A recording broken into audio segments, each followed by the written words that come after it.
bringing news that matters to you. You're watching the Bahamas Tonight Northern Edition. Welcome back.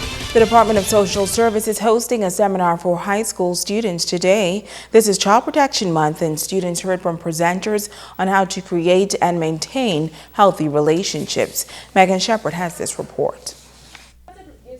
Students from 9th through 12th grade attending the seminar geared toward detecting, creating, and maintaining healthy relationships.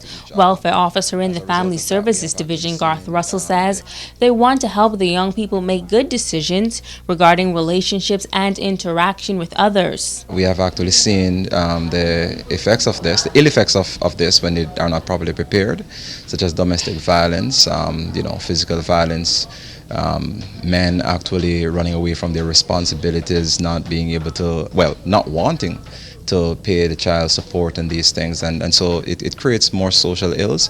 So we're actually trying to get our young people from this stage to understand what they're getting into when they're actually getting into casual relationships, especially women and young ladies like commitment. Men are not ready for commitment, and so we want them both to see each other, know exactly what they're actually doing and what they're looking for, and what they should be looking for. Presenters also encourage the students to focus on their education during this stage in their lives, as relationships will eventually present themselves later on in life. Russell is also calling on parents to take an active role in their children's lives. I just want to, encourage our parents out there to actually have the right kinds of information and engage your children.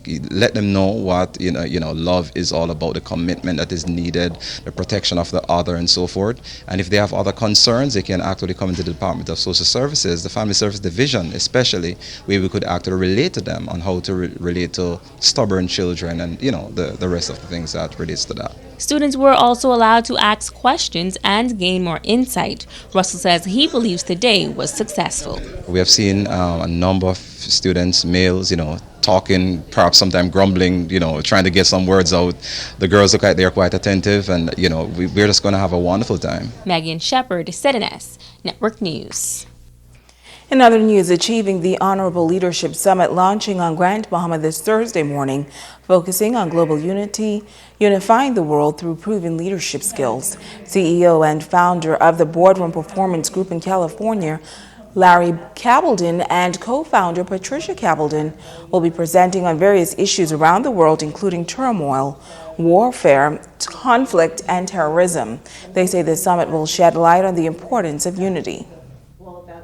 We're going to address them from the standpoint of not just political or metrics, but also from kingdom principles and corporate governance principles. So we're bringing in some corporate governance experts, we're bringing in some attorneys for religious and personal liberty, and we have some tools and techniques that we're going to use for individuals that come. It's called a What Are Five system, winning harmony attitude, and have individuals start with personal leadership all the way up to corporate and organizational leadership, and then community and world leadership. And what we really want to do is see the transformation and give people the opportunity that we've had by using the wisdom, harmony, attitude, telling the truth, doing the right things, and then having 5 goals so that everyone who attends comes away with a plan to have so that for 90 days so they can accomplish something great. Now, pastors Eddie and Margo Victor are helping to facilitate the seminar and will also be presenters. They note that our community is facing challenges, and this seminar will shed light on ways to bring about long-lasting and impactful change. Pastor Margo Victor also notes that it is time to bring together the church, government, and the business community. We have a lot of challenges, a lot of problems. This is the case in many places around the world. But when people come together and make a decision that we're going to unite together and we're going to work with a united mindset, that we want to change our community for the better, so that when we change our community for the better, we will have long-lasting effects. We all want a good society, and we all have the tools that make it a prosperous and peaceful society. But when we work separate and apart, we really do not accomplish what we really need. And so as as a society, we really need all three partners working hand in hand.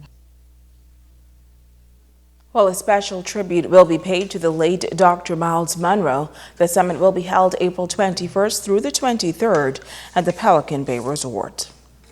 Also in news this evening, a local church addressing the physical needs of residents in a meaningful way this past Sunday.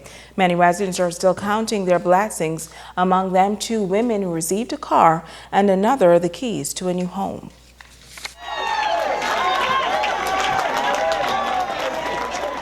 A loud round of applause rang as 2 women were rewarded with a car for their faithfulness. Laura, Carey, and Maggie Hield said they had no idea that they would walk into Jubilee's Give Back and drive away with a car. I had the pleasure of being around them, and he truly is a man of God, and he have the people's best interests at heart. Being a little shaken up, but I give God thanks for this today. Bishop Godfrey Williams says he has observed these 2 women for a very long time, and his heart was moved to bless them. And they would get to church and they would be to church and had no car. They would, in the night, they live a block away, and the other one will call and say, well, I'm coming to pick you up. And you will think they're driving. She walked to the next lady house with a flashlight, and then they will come to church. And they'll be there before anyone else.